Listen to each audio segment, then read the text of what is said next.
श्रीमद् भगवत गीता के पास दुनिया की हर समस्या का समाधान है, आपके हर सवालों का जवाब है। भगवत गीता ही है जो आधुनिक युग में समस्याओं से घिरे हुए मनुष्य को एक कर्मशील जीवन जीने के लिए प्रेरित करती है। गीता ऐसे प्रेरणादायक संदेशों का महासागर है जो जीवन से निराश मनुष्य को आशाओं से भर देती है। श्रीमद् भगवत गीता एकमात्र ऐसा ग्रंथ है जो मनुष्य को जीने का सही तरीका बताती है।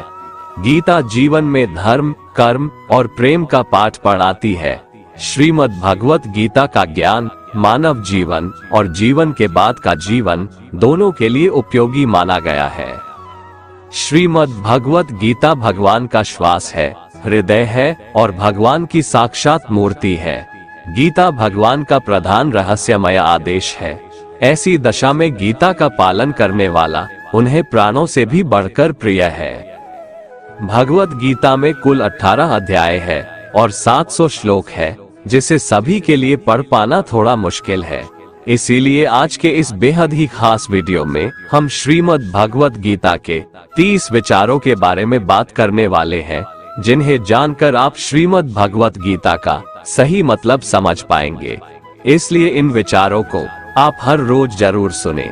तो चलिए जानते हैं भगवत गीता के 30 महत्वपूर्ण विचारों को।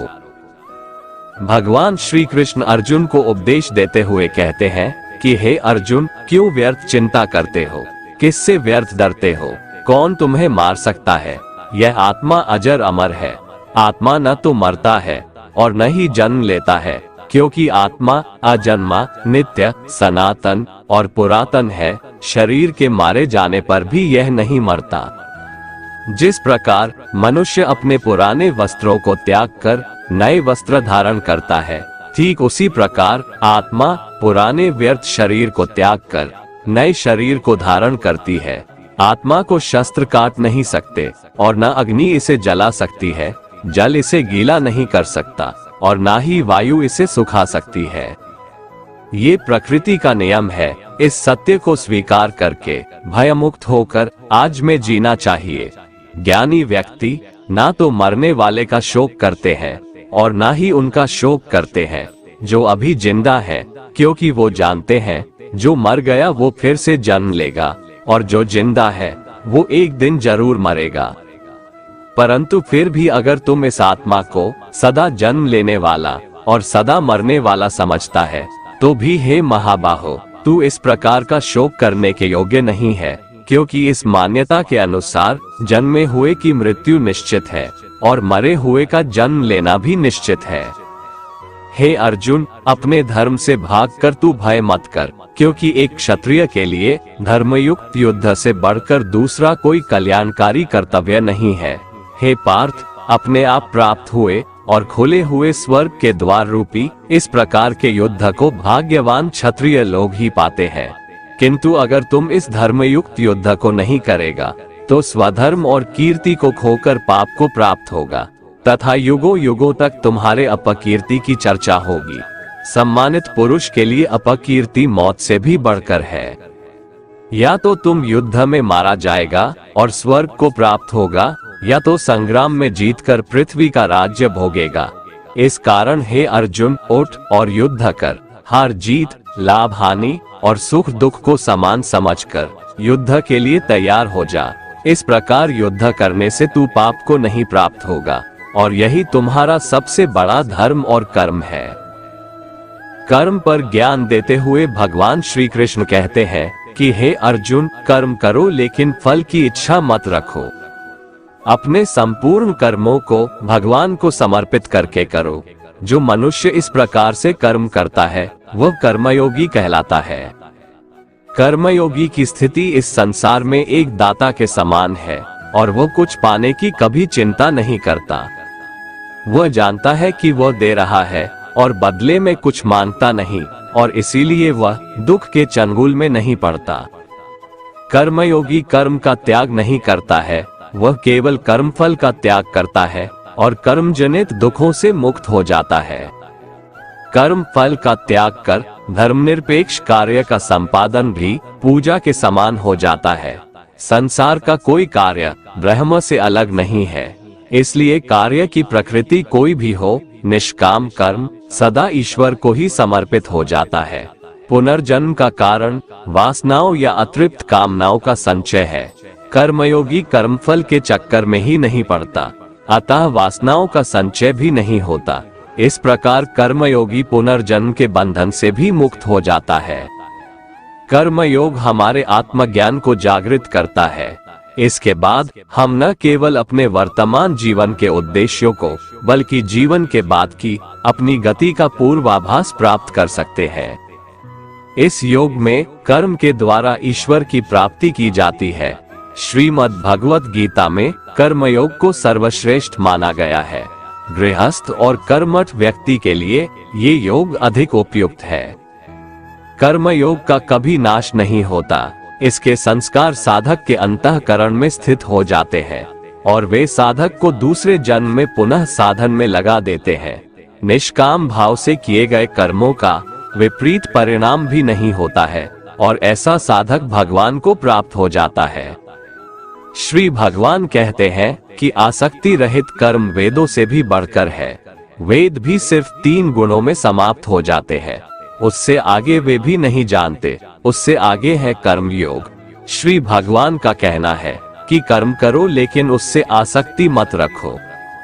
बेहद बड़े जलाशय के प्राप्त हो जाने पर छोटे जलाशय में मनुष्य का जितना प्रयोजन रहता है, उसी तरह से जिसने ब्रह्म तत्व को समझ लिया, तब उसके लिए वेदों की कोई आवश्यकता नहीं रह जाती है।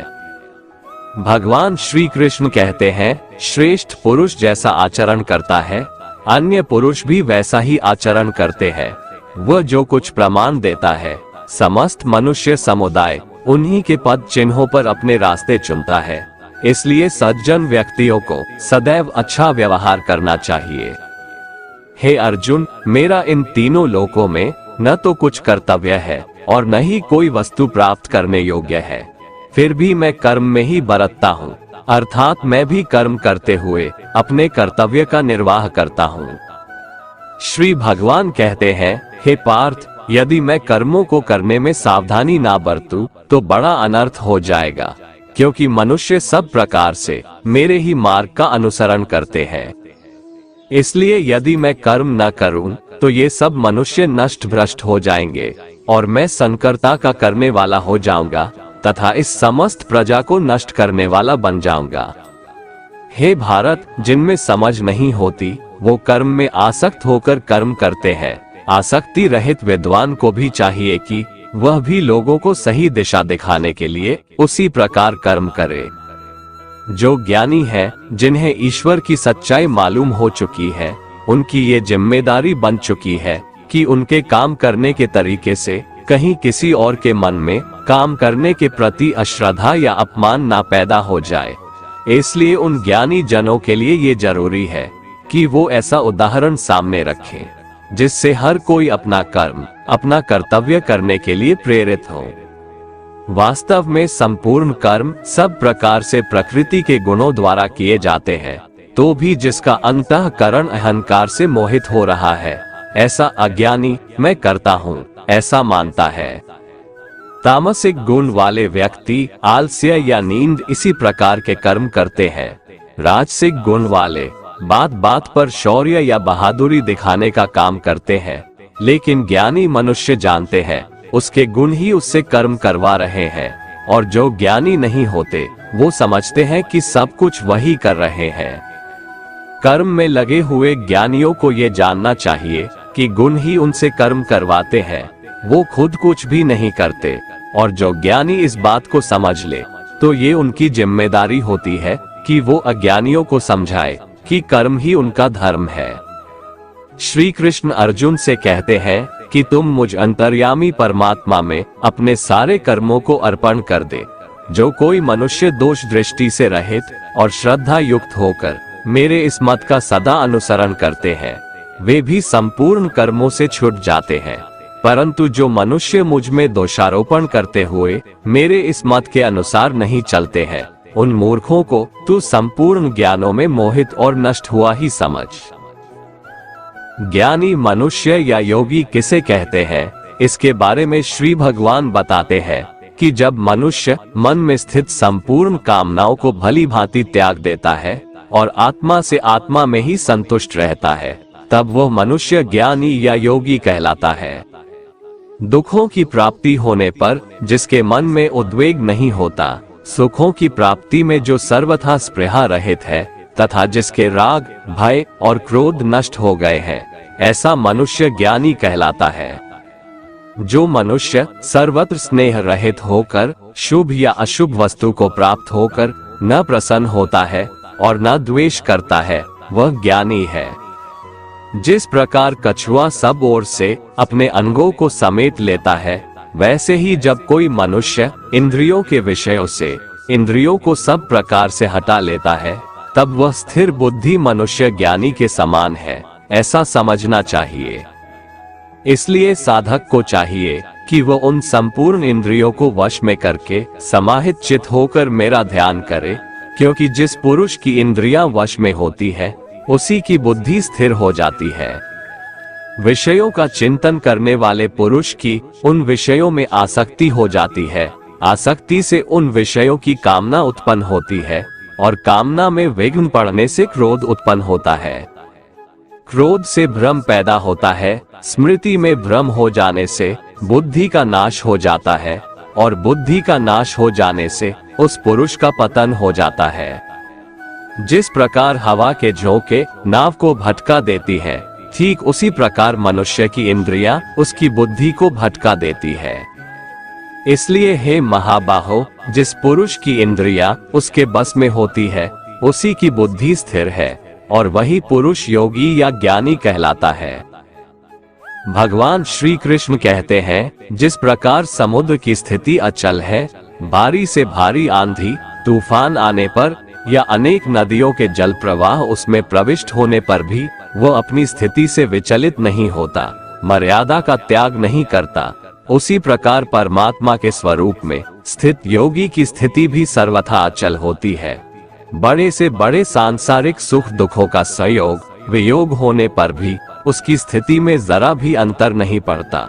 वह योगी परमात्मा में नित्य निरंतर अटल और एकरस स्थित रहता है। जो मनुष्य संपूर्ण कामनाओं को त्याग कर ममता रहित, अहंकार रहित और स्पृहा रहित होकर विचरण करता है, वही मनुष्य शांति को प्राप्त कर पाता है। मन पर नियंत्रण रखना जरूरी है। मनुष्य का मन वायु की तरह चंचल है। यह मन ही है जो मनुष्य को काम वासनाओं की तरफ भटकाता रहता है। अगर जीवन को सफल बनाना है तो मन पर काबू करना बहुत जरूरी है।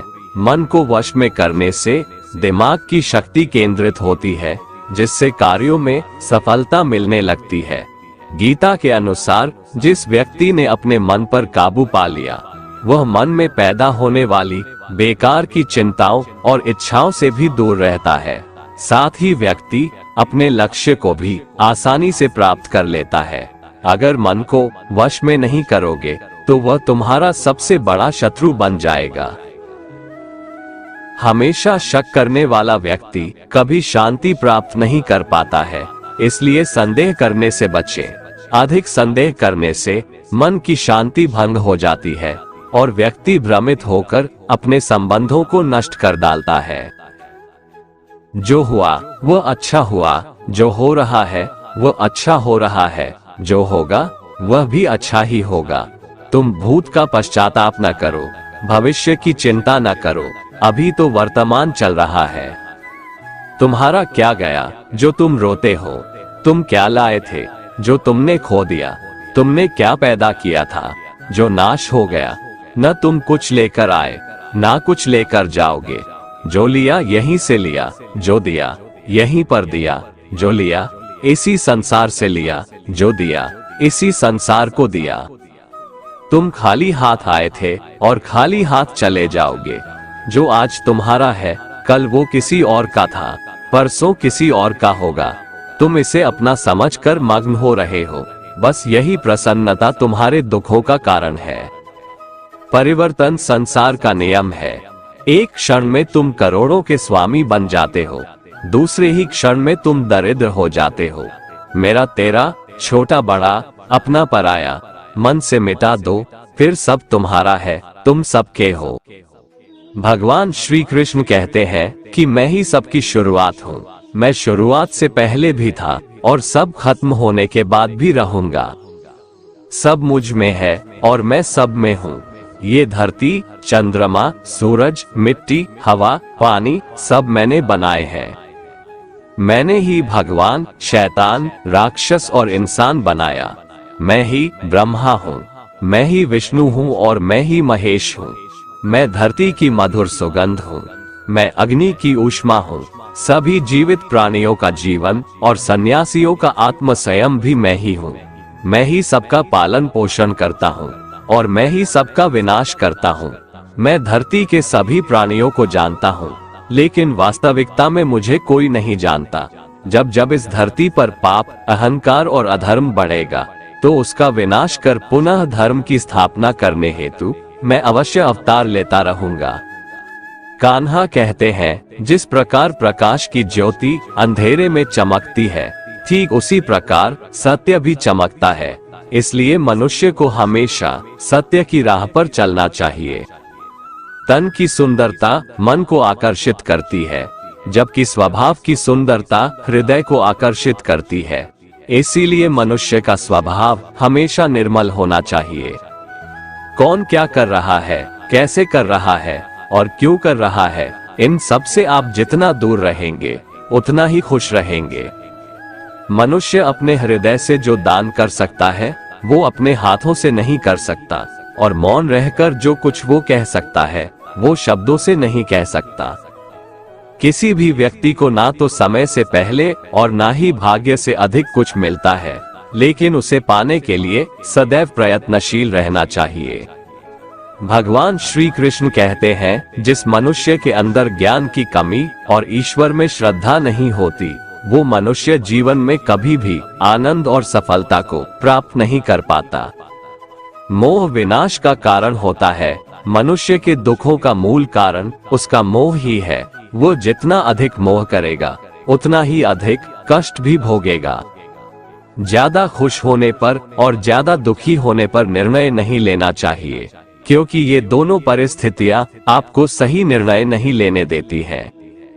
जो व्यक्ति आध्यात्मिक जागरूकता के शिखर तक पहुंच चुके हैं, उनका मार्ग है निस्वार्थ कर्म, और जो भगवान के साथ संयोजित हो चुके हैं, उनका मार्ग है स्थिरता और शांति। मानव कल्याण ही भगवत गीता का प्रमुख उद्देश्य है। इसलिए मनुष्य को अपने कर्तव्यों का पालन करते समय मानव कल्याण को प्राथमिकता देना चाहिए। हे अर्जुन, वह जो वास्तविकता में मेरे उत्कृष्ट जन्म और गतिविधियों को समझता है, वो शरीर त्यागने के बाद पुनः जन्म नहीं लेता और मेरे परम धाम को प्राप्त होता है। वो व्यक्ति जो सभी इच्छाएं त्याग देता है और मैं और मेरा की लालसा और भावनाओं से मुक्त हो जाता है, उसे अपार शांति की प्राप्ति होती है। संयम, सदाचार, स्नेह एवं सेवा, ये गुण सत्संग के बिना नहीं आते। ईश्वर से किए गए प्रार्थना से इंसान की परिस्थिति या तकदीर बदले या ना बदले, पर उस प्रार्थना से इंसान के चरित्र में जरूर बदलाव आता है। भगवान श्री कृष्ण कहते हैं, हे अर्जुन, जो भक्त मुझे जिस प्रकार भजते हैं, मैं भी उनको उसी प्रकार भजता हूँ, क्योंकि सभी मनुष्य सब प्रकार से मेरे ही मार्ग का अनुसरण करते हैं। इस मनुष्य लोक में कर्मों के फल को चाहने वाले लोग देवताओं का पूजन किया करते हैं, क्योंकि उनको कर्मों से उत्पन्न होने वाली सिद्धि शीघ्र मिल जाती है। ब्राह्मण, क्षत्रिय, वैश्य और शूद्र, इन 4 वर्णों का समूह गुण और कर्मों के अनुसार मेरे द्वारा रचा गया है। इस प्रकार उस सृष्टि रचनादि कर्म का कर्ता होने पर भी मुझ अविनाशी परमेश्वर को तू वास्तव में अकर्ता ही जान।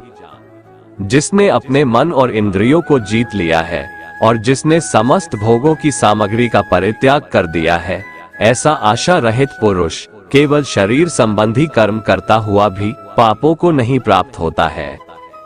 जिसको बिना मांगे जो मिले उसी में संतुष्ट रहता है, जो न किसी से ईर्ष्या करता है और ना द्वेष, जो सुख दुख को एक समान भाव से देखता है, ऐसा मनुष्य कर्म योगी कहलाता है, जिसकी आसक्ति सर्वथा नष्ट हो गई है, जो अपने देह पर अभिमान नहीं करता और जो ममता से रहित हो गया है, जिसका चित्त निरंतर परमात्मा के ज्ञान में स्थित रहता है।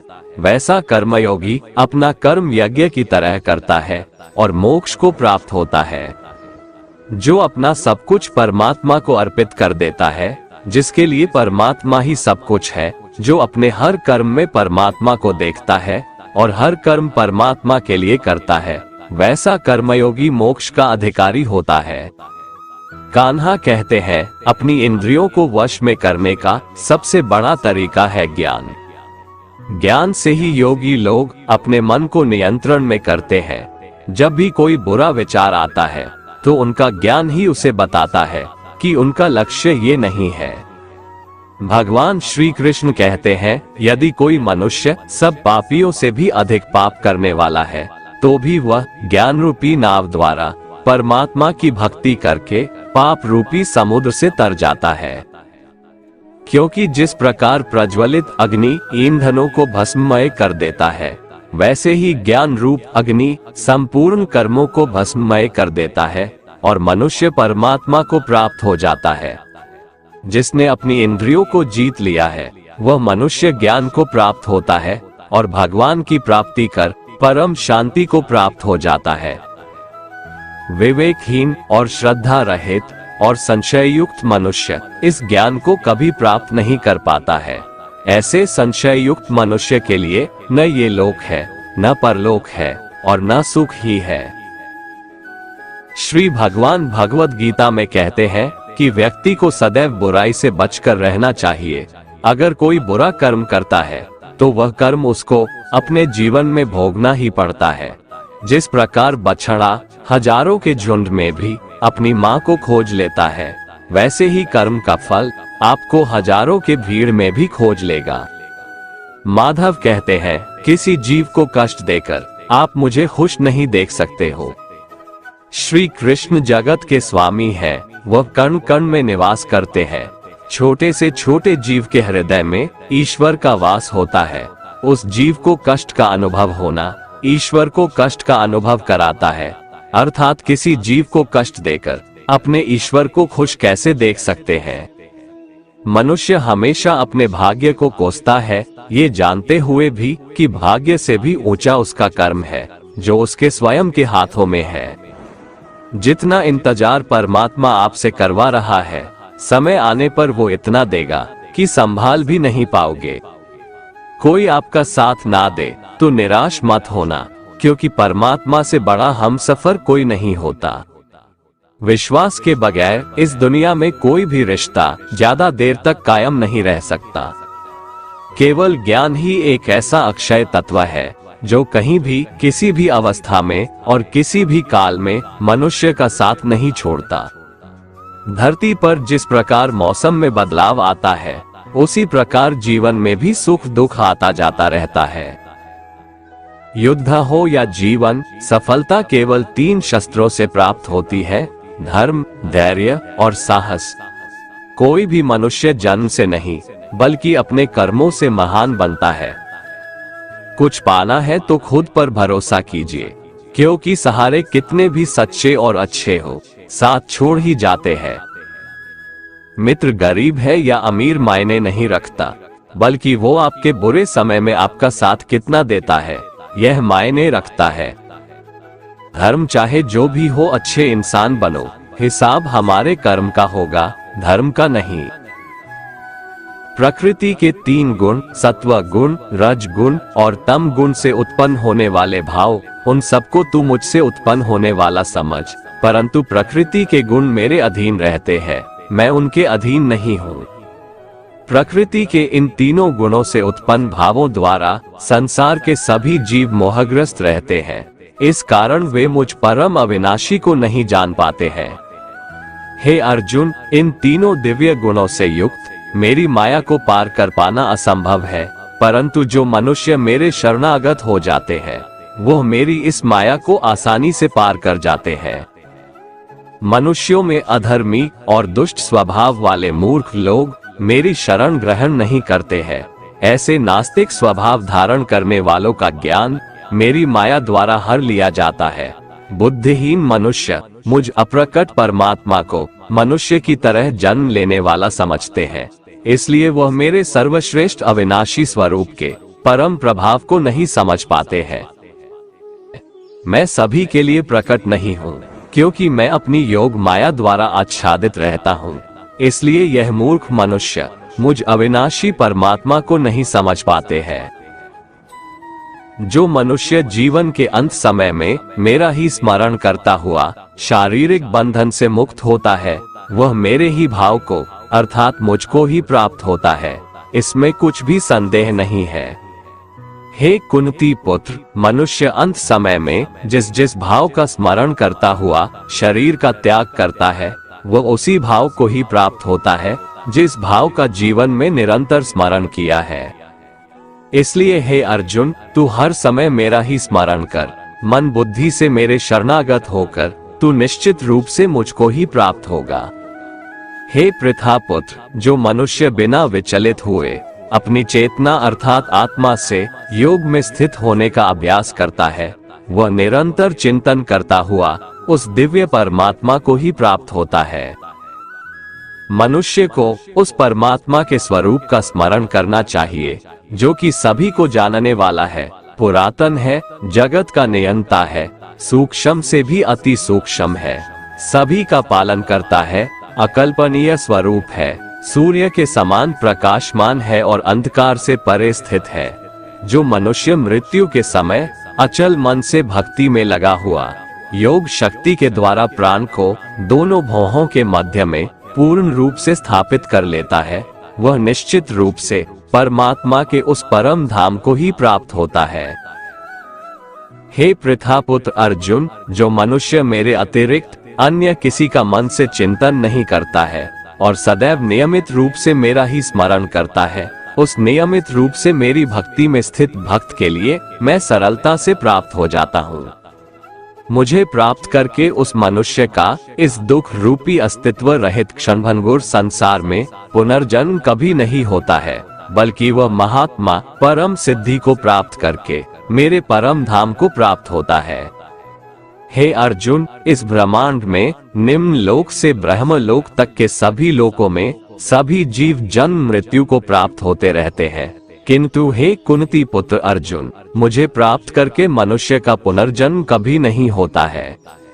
जो मनुष्य 1000 चतुर्युगों का ब्रह्मा का दिन और 1000 चतुर्युगों की ब्रह्मा की रात्रि को जानते हैं, वो मनुष्य समय के तत्व को वास्तविकता से जानने वाले होते हैं। ब्रह्मा के दिन की शुरुआत में सभी जीव उस अव्यक्त से प्रकट होते हैं और रात्रि की शुरुआत में पुनः अव्यक्त में ही विलीन हो जाते हैं। उस अव्यक्त को ही ब्रह्म के नाम से जाना जाता है। हे पृथापुत्र, वही यह समस्त जीवों का समूह बार बार उत्पन्न और विलीन होता रहता है।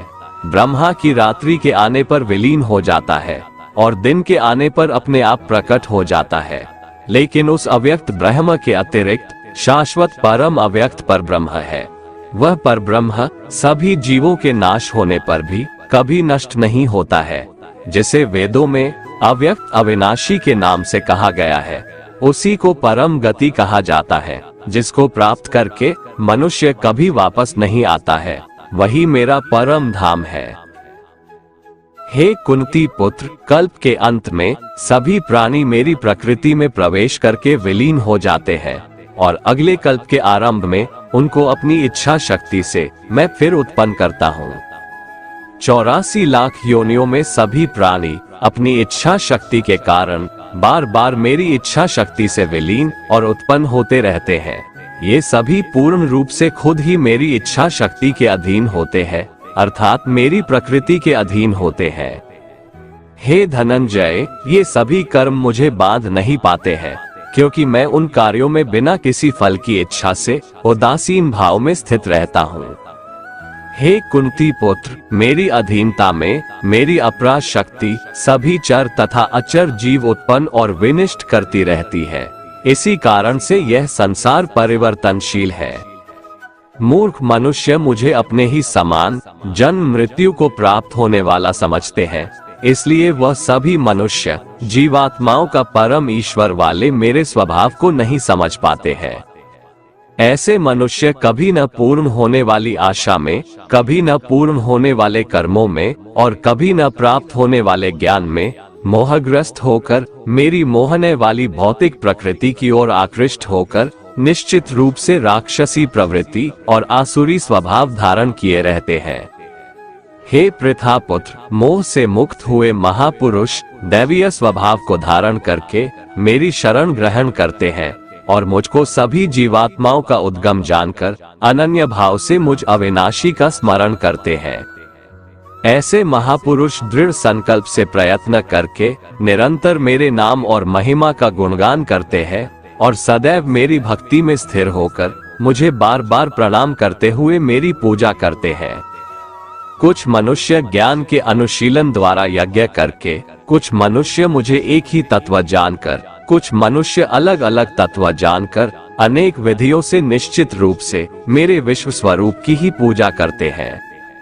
हे अर्जुन, मैं ही वैदिक कर्मकांड को करने वाला हूँ, मैं ही यज्ञ हूँ, मैं ही पितरों को दिए जाने वाला तर्पण हूँ, मैं ही जड़ी बूटी रूप में औषधि हूँ, मैं ही मंत्र हूँ, मैं ही घृत हूँ, मैं ही अग्नि हूँ और मैं ही हवन में दी जाने वाली आहुति हूँ।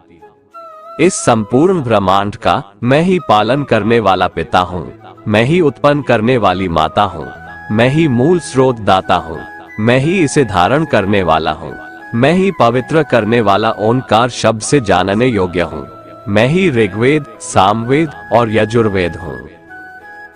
मैं ही सभी प्राप्त होने वाला परम लक्ष्य हूँ, मैं ही सभी का भरण पोषण करने वाला हूँ, मैं ही सभी का स्वामी हूँ, मैं ही सभी के अच्छे बुरे कर्मों को देखने वाला हूँ, मैं ही सभी का परम धाम हूँ, मैं ही सभी की शरण स्थली हूँ, मैं ही सभी से प्रेम करने वाला घनिष्ठ मित्र हूँ, मैं ही सृष्टि को उत्पन्न करने वाला हूँ, मैं ही सृष्टि का संहार करने वाला हूँ, मैं ही सभी का स्थिर आधार हूँ, मैं ही सभी को आश्रय देने वाला हूँ और मैं ही सभी का अविनाशी कारण हूँ।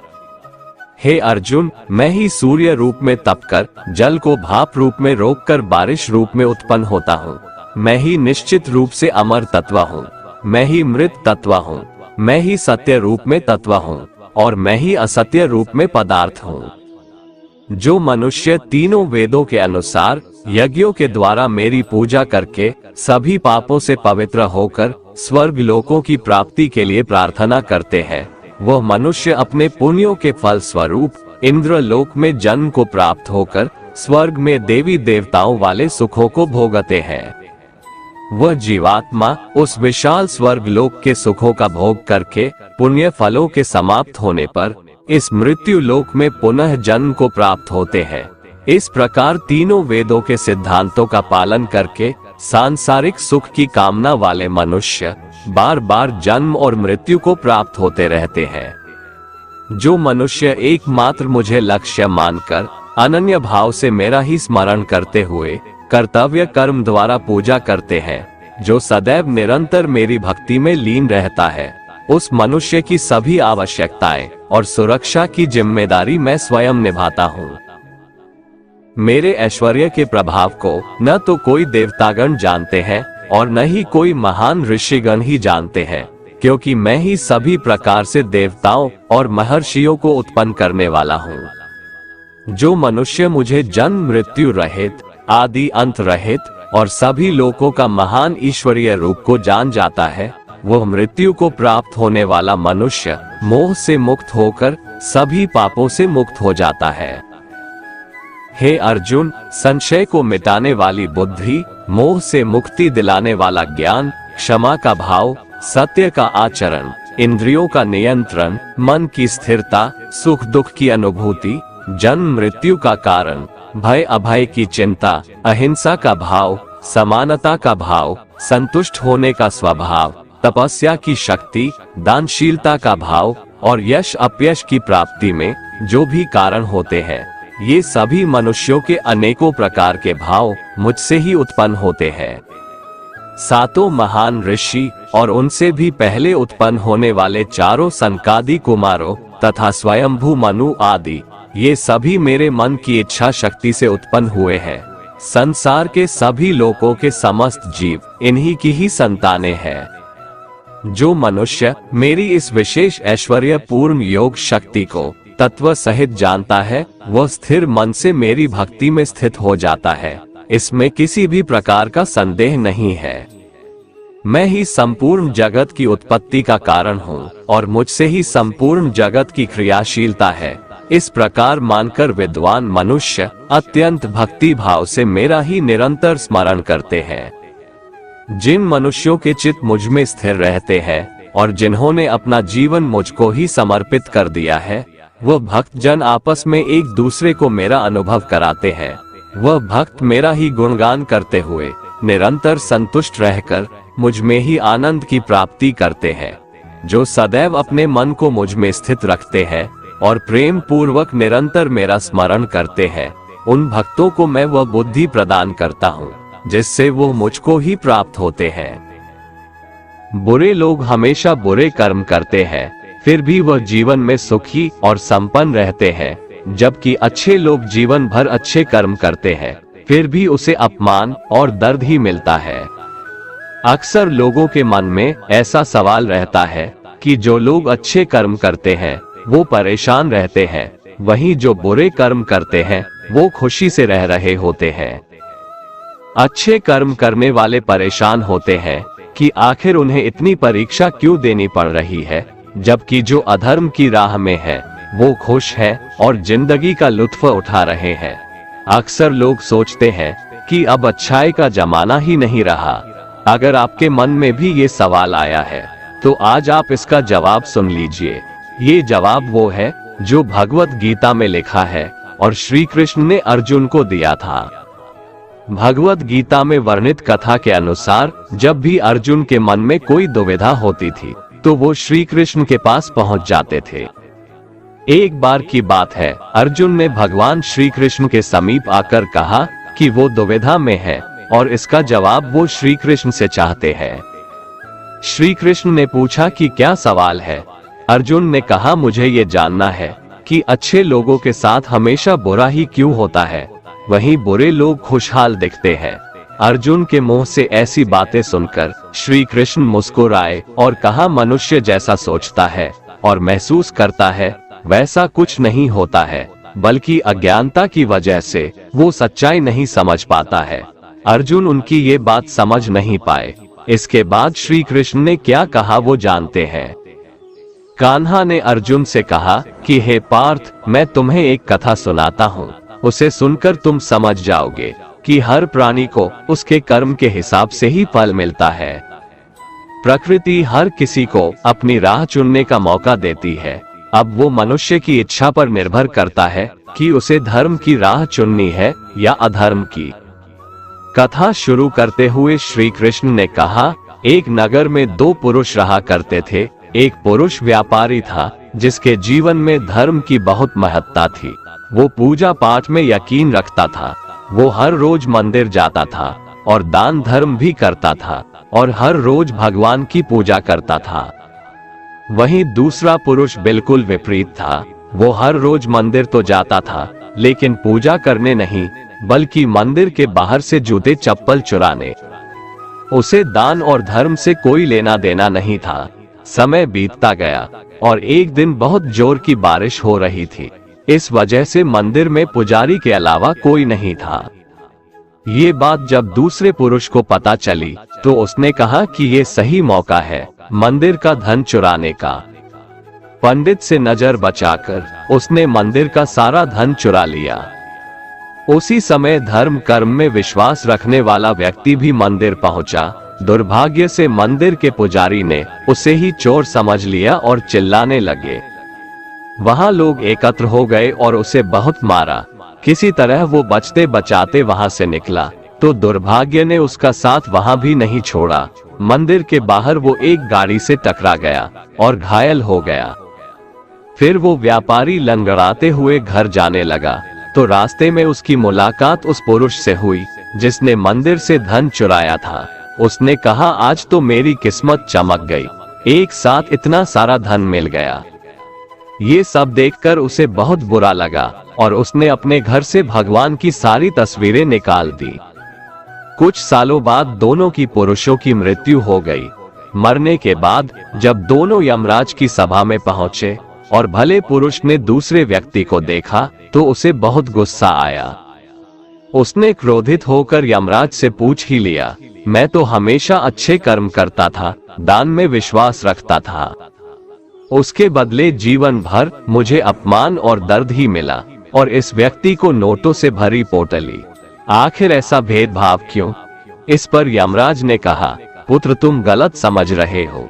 जिस दिन तुम्हारी गाड़ी से टक्कर हुई थी वो दिन तुम्हारे जीवन का आखिरी दिन था, परंतु तुम्हारे अच्छे कर्मों की वजह से तुम्हारी मौत सिर्फ एक छोटी से चोट में बदल गई। तुम इस दुष्ट व्यक्ति के बारे में जानना चाहते हो? दरअसल इसके भाग्य में राजयोग था, मगर इसके कुकर्मों और अधर्म की वजह से वो सिर्फ एक छोटी सी धन की पोटली में बदल गया। कथा सुनाने के बाद श्री कृष्ण अर्जुन से कहते हैं, पार्थ क्या अब तुम्हें तुम्हारे सवाल का जवाब मिल गया? ऐसा सोचना कि भगवान तुम्हारे कर्मों को नजरअंदाज कर रहे हैं, ये बिल्कुल भी सत्य नहीं है। भगवान हमें कब, क्या, किस रूप में दे रहा है मनुष्य को समझ में नहीं आता है, मगर आप अच्छे कर्म करते रहें तो भगवान की कृपा हमेशा बनी रहती है। इसलिए अपने अच्छे कर्मों को बदलना नहीं चाहिए, क्योंकि उसका फल हमें इसी जीवन में मिलता है। इसलिए मनुष्य का फर्ज है कि वो हमेशा अच्छे कर्म करते रहें, क्योंकि श्री कृष्ण ने गीता में भी बताया है कि किसी के द्वारा किया गया कर्म बेकार नहीं जाता है, चाहे वो अच्छा हो या बुरा।